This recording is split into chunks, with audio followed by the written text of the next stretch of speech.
think abstraction should be looked at and thought about. Mm-hmm. Incidentally, Larry Hill owns Art Trio in Fresno. He does painting of different sorts, and this is entirely different, of course, what you're doing in your own commercial work. Have you done a lot of it? Are there many pictures that you have here, and over what kind of a span of time? Well, these, I think I mentioned these paintings were painted within the last half a year, and there's 35 paintings here in the show, and I probably chose them out of twice that many paintings. I see. So you're rather prolific in this particular Well, you know, you try to be. I work all day as a commercial artist, and I have to do this at night and on weekends, and it gets a little tough once in a while. It's a little different from the postman who goes for a walk, but still, you're working with paint and brush at the same time. Right.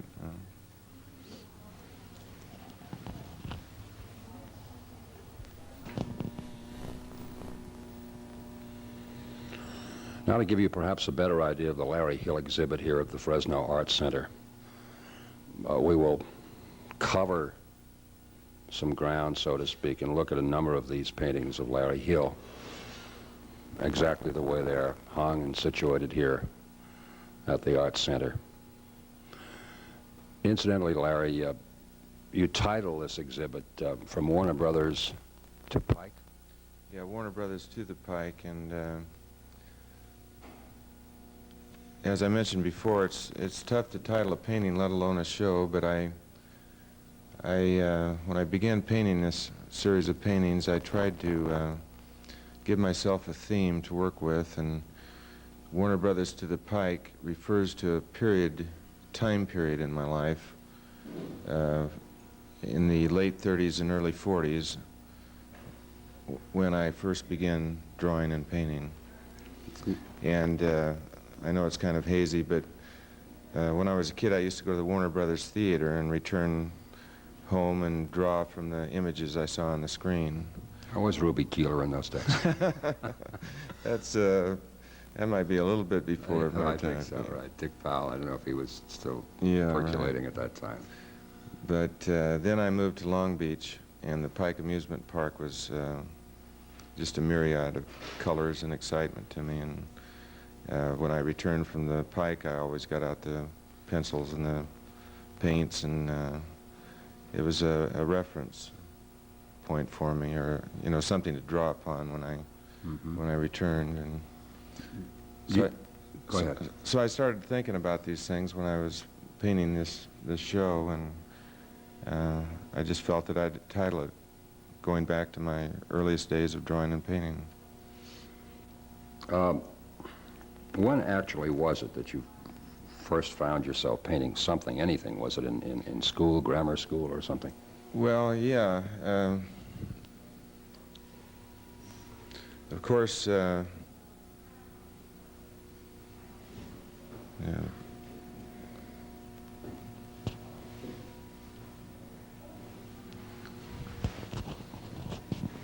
When was it when you were painting in school, actually?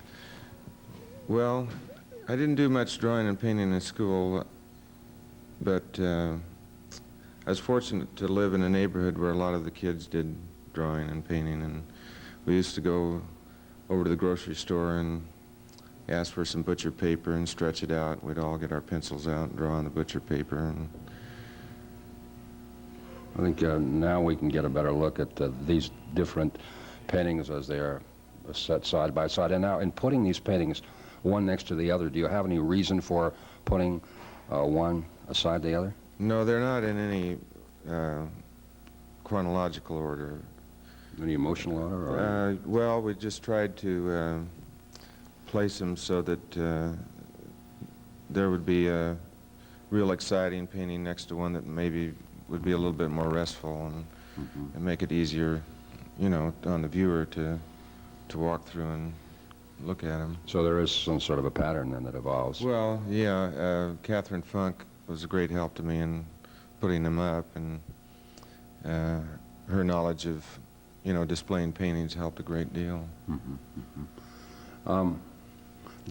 Do you prefer to paint with any particular colors? Do reds that would certainly be more exciting? Do they seem to fit a mood? Is that why you put a red in? Or do you know how? Is it possible that you know how or why you assemble certain colors? Well, you can probably see that I use a lot of pure color, and I try to use some of the more exciting colors. I always refer to myself as an action painter, and I like in painting to make a statement with the color, and it should be exciting. And of course, some of the canvases get more subtle, and I use a lot more subtle colors in some paintings than others. Working during the day and then perhaps coming back and painting at night, or certainly very probably painting at the weekends, do you find that it relaxes you, pulls you down a little? No, not at all, no. No. That's just the opposite then, apparently. Yeah, I've found that in abstract painting, it takes more emotion, and you have to be charged up to paint large abstractions. And I don't know, I can only speak for myself, but I think most artists that do abstraction find that they think more, and it takes a lot more energy. Whereas if you were going out and painting something representationally, you find that you work from nature, and you work from something you see, and you really don't do much thinking about it. It's easier in that respect, anyway. It's easier. There are, incidentally, what is it, 2 or 3, I guess 3 areas here that the paintings cover almost the entire Fresno Arts Center. Well, it covers both the main galleries, both the large galleries in the Arts Center. I'm always curious to know how an exhibit develops. I gathered that you've known Andrew Moss personally, and did you come to him, or did he say, I know you're doing some of this kind of painting, would you consider showing at the Art Center? How does that happen? Well, I've been asked a couple times to exhibit at the Art Center, and I always felt that due to my commercial work, I didn't have the time, and I wasn't ready for it. But this time when I was asked, I just felt that I just have to take the time and give it everything I had for a while and see what happened. So as I mentioned earlier, I probably did about 60, 70 paintings and chose 35 that I thought would work well in the gallery and best represent what I was trying to do at the time. I don't imagine you can categorize any particular customer, someone that might be interested in the type of painting that you're doing here and showing here. They could come from any walk of life, I imagine. Oh yeah, I've had professional people purchase my paintings, and I've also had professional quarterback bought one of my paintings recently. It must excite you to go into somebody's home after they've purchased a painting and to see it in their house. Yeah, it really does.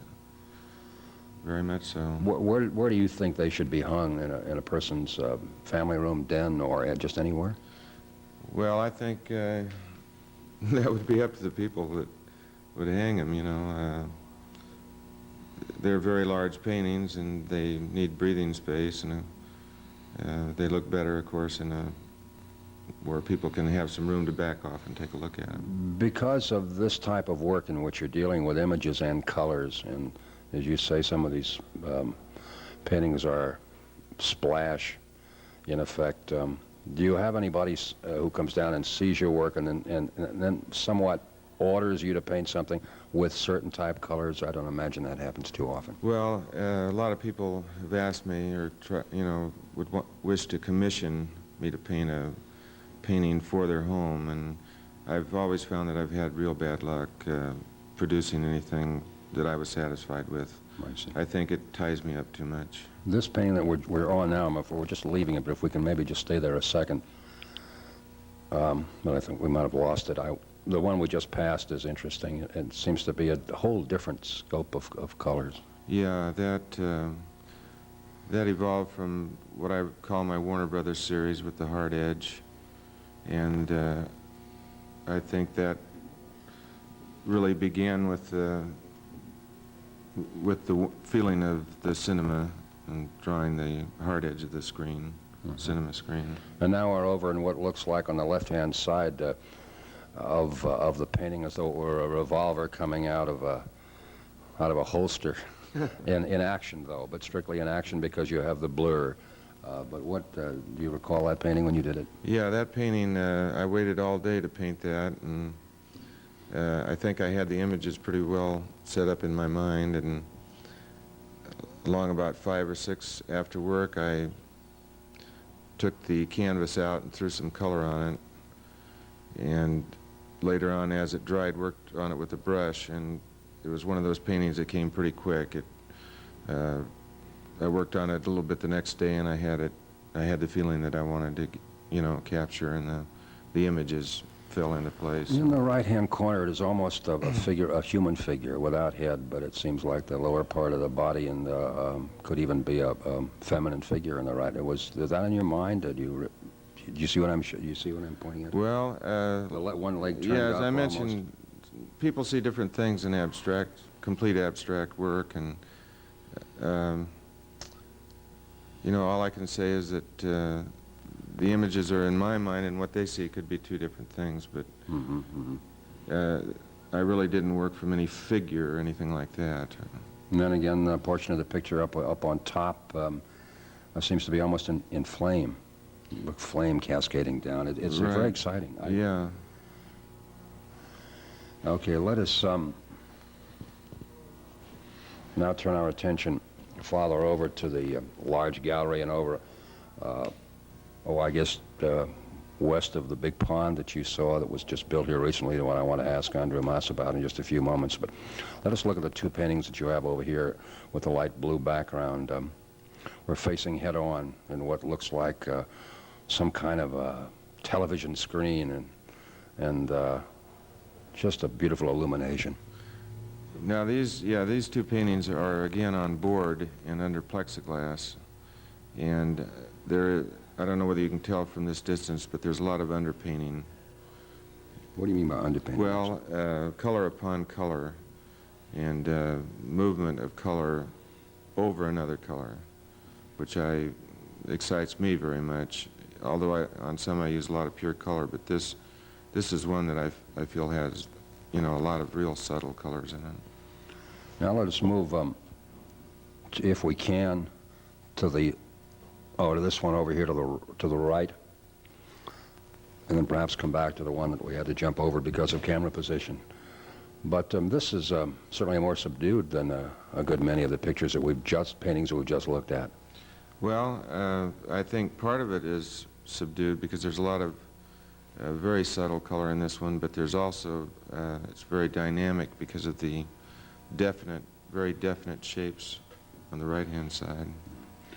One thing is apparent to an amateur, and I consider myself an amateur, though I think I know what I like, but you use a lot of red and it is a crimson, actually, just a good deal of it, in almost the same shade in many cases. Well, I think the closer you get to some of the paintings, you'll find that there's an awful lot of different hues and shades of the red. So it looks perhaps to one shade to me could be slightly off or variation. Well, I think the longer you look at them, the closer you get and find the different colors, the lyrical things that happen late in the painting, where different colors are added on after. And you'll find that some of the reds and some of the oranges are very different in tone and very different in color.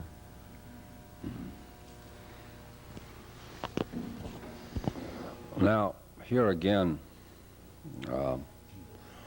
is a very unusual, not only unusual sets of colors in comparison to about everything else we've looked at, but shapes are different. There's a lot of straight lines that I see. Yeah, I think this one has a little bit more of a landscape look to it, and I was certainly thinking about the beach, which is one of my favorite places to be, and some of the remembrances of the Pike, the amusement park in Long Beach, and like I say, it does have rather a landscape and seascape look to it. Larry, do you find in looking back over these pictures, and I'm sure that you can remember about the time that you painted all of them, within, you know, a certain amount of months, of course, but did you find that you were painting more at one time than at any other time? Yeah, I think it's just like anything else. You get hot and you get cold, and some weeks I was constantly at the, you know, at my easel or painting, and other times I'd have to take a break and just walk away from it for a while. Do you find that in this kind of painting that a maturity has developed since when you, obviously you've improved since when you first picked up a brush or first began to splash and do this type of painting, but have you matured in any sense in this work? Well, I think you learn something every time you paint. Even though some paintings don't seem successful at the time, you have to pick up something, learn something from each, you know, each endeavor that you give it a try. All right, let us chat here just a couple of minutes longer, and then I want to talk with Andrew Moss, who is a director here at the Fresno Art Center. We are, incidentally, here on 3033 Yale and looking at an exhibit by Larry Hill, who is a commercial painter for his life's work, and then is as a painter now on exhibit of something entirely different, but has always done some of this and is now apparently doing quite a bit of it and ready to branch out and catch hold, I'm sure. Larry, let us go back again to this first painting and take another look at it, because I think we scanned it rather quickly. But before I get with Andy, let me cover another area. Will you be going from this, do you think? I know it is hard to really know, but into other types of painting? I thought you mentioned something about perhaps sports figures someday. Well, I've always wanted to do a show of large paintings based on sports and sports figures. But that would be more representational. This really is my first love, this total abstraction and the complete freedom and the action that I can get in this type of painting here. This is very satisfying. Oh yeah, when it works.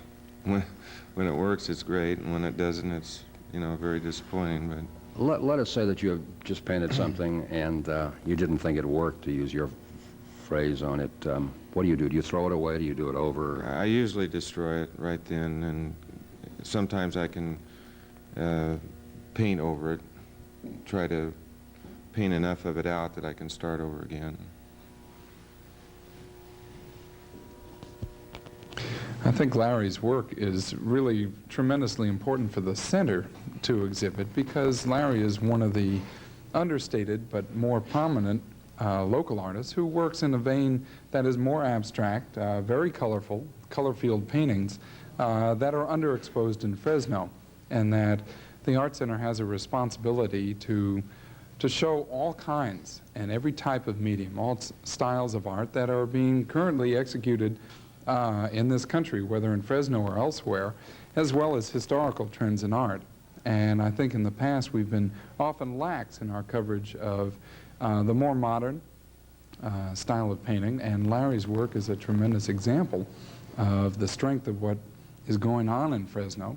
Larry works by himself, for himself, and in his work. And I think that these are independent creations for him, and they're extremely powerful, and that we attempt at the center to give credit and credence to the artists who work so hard, whose work is excellent, and that the Art Center, which is an accredited art museum, should only mount exhibitions that can hold up and be exhibited in any other museum of our size, if not larger than we are. And I think Larry's work can definitely stand the test of exhibiting in any other museum. Andrew, now, this will be a project, this half hour that we're doing on the Larry Hill paintings, that we will show on Fresno Cable 2, perhaps 3 times. I expected one the first time, the second time, or the first and second times, it'll be shown during when the exhibit is on here. But to those persons who may see it and then not know whether the exhibit is still on or not, depending on the exact date that we show it, they can simply call you at the Fresno Art Center and find out if the painting and the exhibit is still on. Right? Absolutely.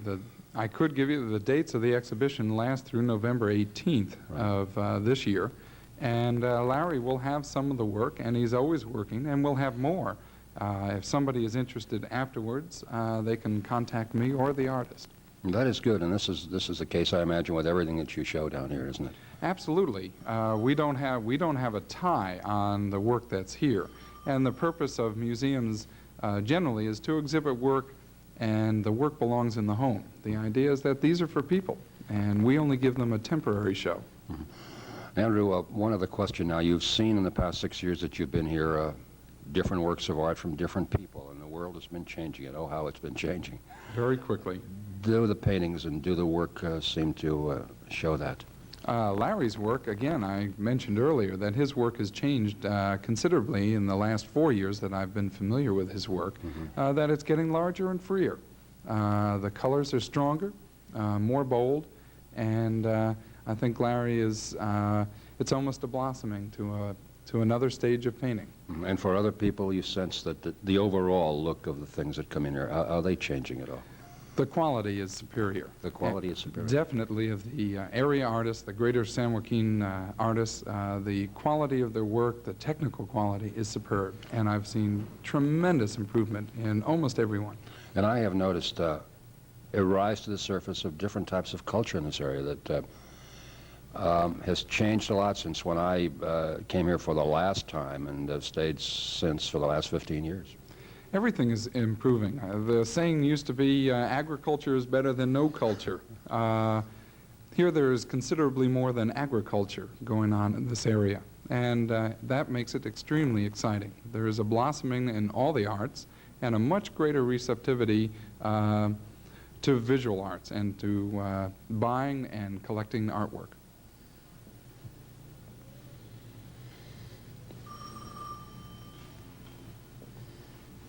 The painting of Tuolumne has been presented by Larry Hill to the Fresno Art Center in memory of his father. The show is dedicated to his mother and donated to the Art Center.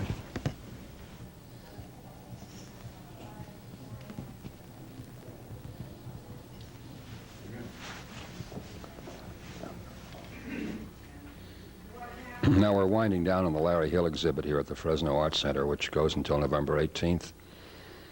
Of 79, and if you're seeing this program after that date, then you can call the Fresno Art Center and how to reach Larry Hill if you're interested in any one of these paintings. And this is not meant to be a commercial, Larry, but this is what happens here at the Fresno Art Center, as you know. Let's look at the last two pictures, and this is moderate compared to a lot of other paintings here. Well, it's a little softer and a little bit more subtle, perhaps, but the images they're still there and fairly strong. I hope, anyway. That's what I try to maintain. Andrew was saying he thought that you're painting much stronger, with much more vitality. I'm not sure that he used that word, but than of anything that he had seen in the past. Well, I hope he's right. Let us go next now to the painting that I know perhaps you feel stronger about than any other painting that you've done on exhibit here at the Art Center.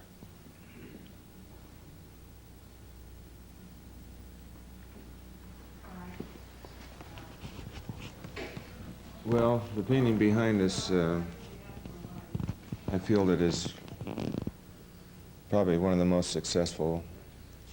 You might want to back away a little, Larry. Yeah, maybe I can get over here. My camera. You say one of the most successful? Yeah, I kind of think so. When was this painted? Recently? That was the last painting I painted before the show. Mm-hmm. And well, I don't know whether to go commercial on this or not, but do you go price-wise? Is that any more than any other painting here? No, I don't believe so. I try to price them according to the size and whether I consider it a major work or not. Mm-hmm. Now will you take a rest from painting, or will you be doing some more work? Well, I'll probably start painting again soon. And if we got a couple of minutes, I want to say one thing. I'd like to thank my wife for putting up with me for the last 6 weeks. My wife, Joanne. It wasn't going to be all that hard.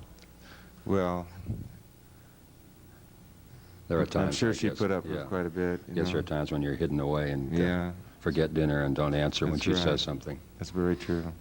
Well, it's been just great visiting here, Larry, and this has been an eye-opener to me because I've known you not as this type of a painter, and it's exciting to see what you've done, and I just like it, period. Well, I thank you very much for coming by and taking a look at them. Appreciate it. We'll talk to you again. Okay, thank you. This has been Assignment Fresno. My name is Frank Arthur. We have been at the Fresno Arts Center. A conversation with Larry Hill, looking at his images and paintings here, and talking briefly with Andrew Moss, director of the Fresno Arts Center. Again, my name is Frank Arthur. This is Assignment Fresno, and that's all from here.